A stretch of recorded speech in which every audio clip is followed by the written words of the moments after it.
Yesterday I looked into the dictionary about the meaning of humility.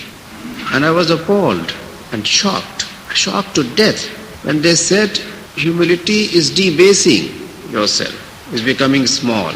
It was the Oxford Dictionary. Well, again, we have no quarrel because we have, with that dictionary or the authors of that dictionary, we have our own meaning of what humility is. Humility is the state of transcendence into a higher being. Yes, I just forgot to mention about the presence in this gathering of a very learned and distinguished scholar who has very kindly agreed to associate himself with BCC, Mr. Fremantle. He is providing us all the time with wisdom and knowledge that he has acquired over the years.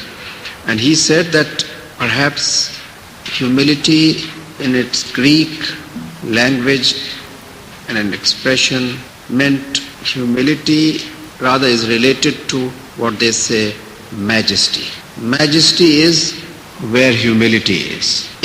Have you ever felt how much of majesty is contained in silence? Is silence not majesty? Is quality, if we understand and feel quality, not any particular quality, but quality in its totality, is that not majesty? But this is not to say that we are giving a meaning of arrogance to humility. Humility is what it is. We say that humility is the flash of a moment in which you can see and feel totality in its dynamic state and the configuration of all that happens. Now this is an important expression of humility to give it the meaning that we feel about humility. And may I read it again? Because this, I think, is the ultimate of the meaning of humility. But before that, I might just mention to you a few other definitions, a few other meanings that we have given. Humility is the vehicle of communication with totality. Humility is a vehicle of communication with totality. And in totality, you have all, again, the known and the unknown, the tangible and the intangible. And it is through this vehicle that you can communicate with that. Humility is the state of fusion between consciousness and no consciousness. Humility is a vehicle through which emerges your subconscious into your conscious self. There are so many definitions that we have, so many meaning that we feel about humility, but finally, I think the definition that I just stated to you would suffice to make the point that I have been trying to explain. Humility is a state in which you can see and feel totality. And you can see and feel totality not as many of us would have imagined. Totality in its dynamic shape and form. Because it is through humility that you can see all that is happening in and through the phenomena of change. And the configuration of all that happens in that phenomena of change. Now it is a question of feeling and experiencing and realizing within you what humility is. And when I say that BCC is being made, I said making of a bank in the capsule of humility. I meant making of BCC in the capsule of humility. I have tried to explain what humility is. Humility is a feeling and an experience of no being, of no existence, a feeling of existence and no existence in the same moment at the same time. I've tried to explain what humility is, but it cannot be explained, it can be only felt, it can only be experienced. But now let me mention something about the capsule the capsule of humility. I had been advised that we should have a break of 10 minutes for going to the restrooms. If any one of us desire to go, now it's another 25 minutes. Should you like, we can have a break of 10 minutes now, or we can wait till 12:30. Can we wait? You should have Mr. Bukhari been kind enough to tell me before. Okay. All right, I'll try to regulate myself.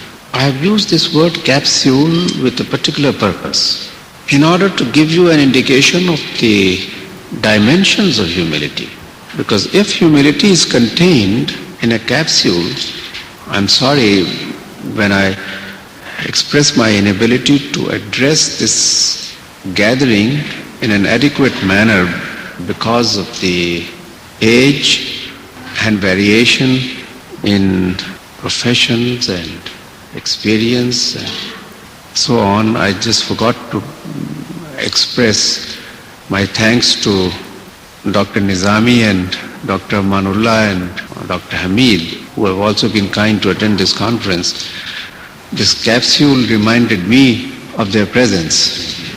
They put so much of power in those little capsules, and it was just to indicate the dimensions of the capsule in which humility is contained and in which we live and grow and become. If the humility is your experience and your feeling, then the capsule of the humility is in the dimensions of your feelings.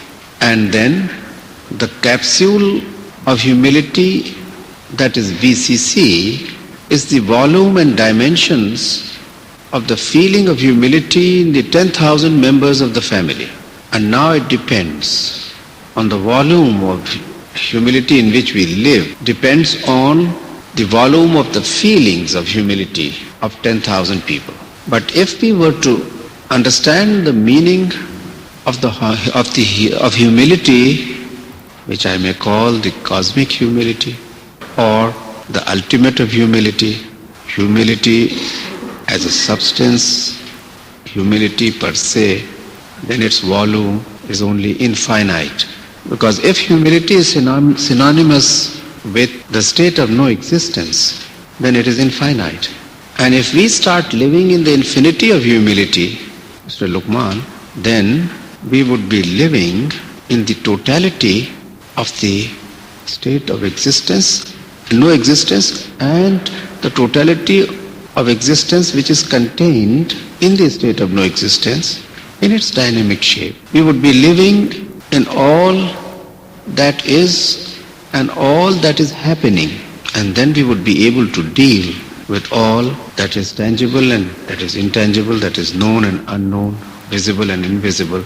And we would be different from the other organizations who are dealing only with the tangible and known and what little is known to them. All that we need is to live in the capsule of humility, to grow within that and to become. Is it too difficult to feel and experience humility? Are we going to lose anything if we do that? Many of you have been hearing and discussing about this subject, and I think I just leave it there. Let me just mention for once again the difference between the conventional management and the real management. The fundamental principle of real management is humility. The fundamental difference between the real management and the conventional management is that we deal with the spirit and the soul and the psyche of the individuals and of the organization. Those of the organizations who are dealing with the form and structure and only all and the little that is known to them can never have a full and real understanding and control over the affairs of their organizations. They are groping in the dark. They are dealing with things which are not complete. They are dealing with matters which are not the real answer. And after all, what is an organization made of? Essentially, human beings. Everything else in the organization is what is created by human beings. And we deal with the soul, the spirit, the hopes, and the psychology and the psychic aspects of human beings. When I am talking of the psychic being of the people who make the organization, I am dealing again with an unknown territory or little known territory of such complexity and diversity. In real management, it is not that we are trying to deal with the people as it comes to us as we want to deal, as we believe we should deal, but we deal with them by at least making an effort to know who they are. And at this point of time, I would like to mention that we have amongst us today, I have not been able to locate him, a very eminent psychologist who had very kindly agreed to associate with us in dealing with this very difficult and complex subject, the human being. He is Professor A. Munaim Al-Melegi, Doctor of Psychology, Management Consultant with Morgan Bank, New York, Government of Malaysia, Government of Singapore, Professor of Organization Management, Graduate School of Management, Rutgers University, New Jersey. He has an experience, long experience also of clinical psychology. And we have amongst us another able management consultant who have now associated with us for the major part of his time and professional life. He is Mr. T.N. Thiss, President of a management training and consultancy firm. He is a very eminent management consultant in the United States.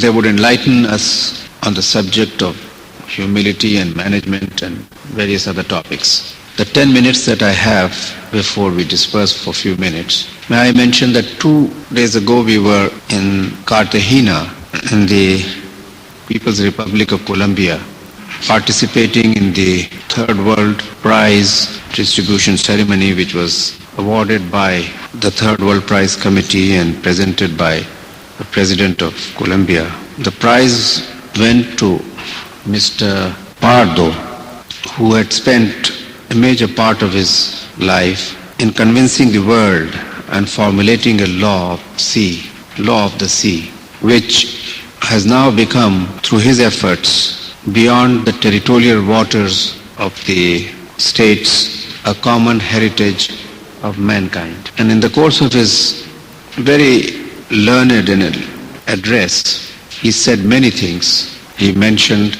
about the possibilities of the 2/3 of the globe which has remained unexplored. The surface of the sea and the seabed and all that is below the seabed. And the possibilities he had mentioned had been immense, unimaginable for many of us. Of course, in course of time, we would also be engaged in exploring and discovering the possibilities in this space and beyond the globe. But please let me mention that much greater possibilities exist within each and every individual human being which remain unexplored.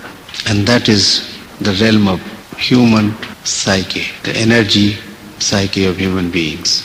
In our own modest way, in the field of management, we consider this as the most important area to deal with. For there is a difference between all the rest that exists, all the matter, all the state of existence, which is nothing but energy in one form or the other, which is the content of which is nothing but energy, that there is a difference between the energy that is in the seas and in the land, in the atmosphere and beyond, in space and wherever which is not known to us. All the resources that are available there are not equal to the human resource, to the human energy in one individual human being. The reason being that the human energy has a quality which no other form or source of energy has. And human energy, that quality is the all-enabling quality which is built in the human energy, the human psyche.